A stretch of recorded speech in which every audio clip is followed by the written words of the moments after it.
Então, você pode criar esses quadros de rotina para os horários aí mais desafiadores na sua casa. Por exemplo, um quadro de rotinas matinal, que inclui o café da manhã, tá? Outro, um quadro de rotina do dia mesmo, que inclui almoço, lanche, as atividades, que horas que vai estudar, que horas que vai para natação, né? Que horas que vai ficar na tela recreativa, né? E quadro de rotina para a noite também, até na hora de dormir. Cada quadro desse, você pode fixar que você construir junto com seu filho, né, gente? Você pode colar perto, por exemplo, o quadro de rotinas da noite, você pode colocar próximo no quarto, né? O matinal, depende. Você tem que ver na sua casa aí o que você pode fazer, né? Para que o quadro fique visível para o seu filho, né? E aí, mas antes de construir, o que você pode fazer? Você pode começar pedindo para o seu filho fazer aí uma lista, né, de todas as atividades que ele precisa fazer no período que você quer. Por exemplo, a rotina da hora de dormir. E aí você ajuda ele, dependendo da idade, né? Se ele for novinho, você mesmo vai escrevendo, mas você vai pedindo para ele falar. Então, o que a gente precisa fazer antes de dormir? Recolher os brinquedos, né? Jantar, né? Tomar banho, vestir o pijama, escovar os dentes, às vezes escolher a roupa da manhã seguinte, que isso já diminui um problema no dia seguinte, né? Contar a história para dormir, apagar a luz e dormir, né? Então, isso vai variar de casa para casa, a ordem vai variar.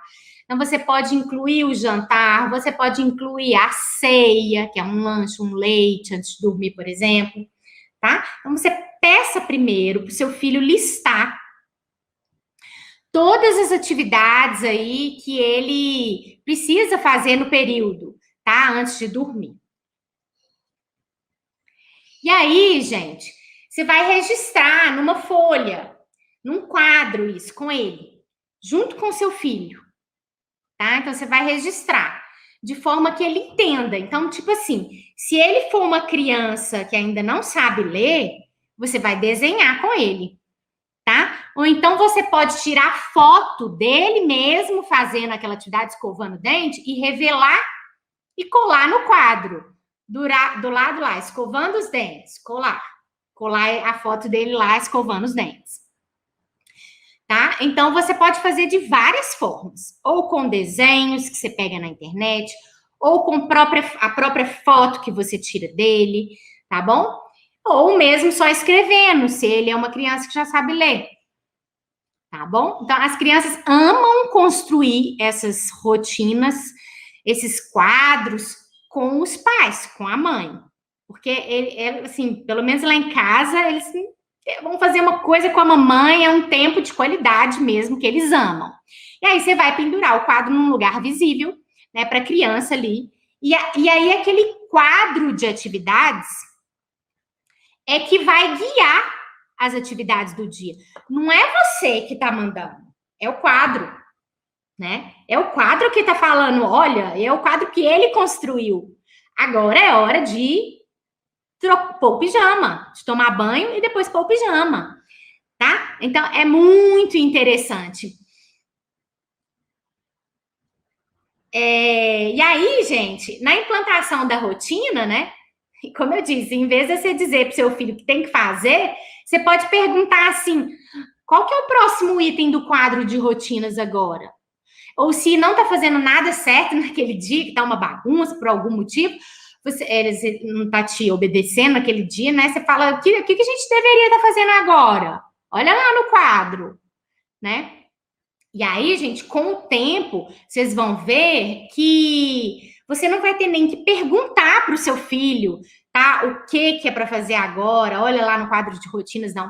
Muito menos você vai ter que dizer o que ele precisa fazer, tá? O seu filho mesmo que vai falar: mamãe, agora precisa fazer isso. Ele mesmo vai falar. Você não vai precisar nem perguntar é a hora de quê, né? O que o quadro tá mandando fazer, tá bom?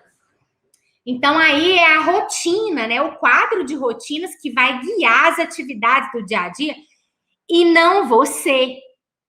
Isso tira muito peso de você, né? E tem de ser muito mais eficaz e a criança colaborar muito mais e nossos dias serem muito mais fáceis, tá? Ou menos difíceis, né? E, gente, em relação à alimentação, né, no horário das refeições, Ivone perguntou, e na hora do almoço, né? É muito interessante também a gente envolver nossos filhos, por mais que eles sejam pequenininhos, gente, novinhos, mas envolver nossos filhos, envolver as crianças no planejamento das refeições da nossa casa, tá? É uma das melhores maneiras aí de evitar problemas nesse horário. Então, você senta, né? Por exemplo, você pega um domingo ou um sábado, e aí você vai falar, você tem que, sei lá, cada dia tem. Eu falei sábado e domingo, porque eu, particularmente, só sobra para mim sábado e domingo para eu fazer isso. Então, durante a semana eu já não tenho tempo mais. Então, ou sábado ou domingo, eu planejo o que vai ter para o cardápio aí durante a semana toda. Eu já vejo o que tem lá em casa, o planejamento do cardápio lá de casa. Eu faço com base no que tem de sobra na geladeira, o que tem já na minha despensa, né? O que eu quero fazer de especial, de diferente naquela semana. E aí, a partir daquele planejamento semanal das refeições, eu faço a lista de compras e vou comprar e deixo tudo comprado para a semana, tá? Então, eu particularmente faço isso. Então, é muito interessante vocês envolverem a criança nessa hora, né? E, mas ele não entende nada ainda, não sabe. Gente, é perguntar assim, você faz um quadrinho mesmo, você pode colocar assim, segunda, terça, quarta, quinta, sexta, né? E aí você coloca carne, verdura, legume, pede ele para te dar ideia. O que eu faço aqui? Será que eu ponho carne moída na segunda ou na quarta-feira? Né? Será que pode carne moída com quiabo? Não acho que combina.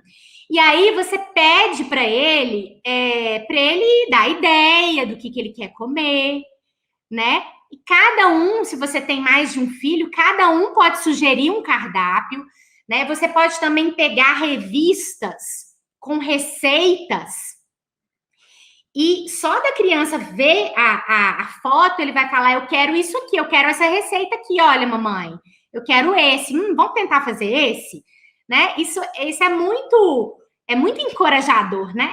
Até pra gente, a gente fica com mais vontade de fazer coisa diferente, né, gente? Então, eu recomendo muito, tá? Fazer isso. Para o planejamento das refeições, envolver as crianças nesse planejamento também. Isso cria uma atmosfera de cooperação, porque as crianças, elas ficam mais dispostas a comer o que outra pessoa escolheu.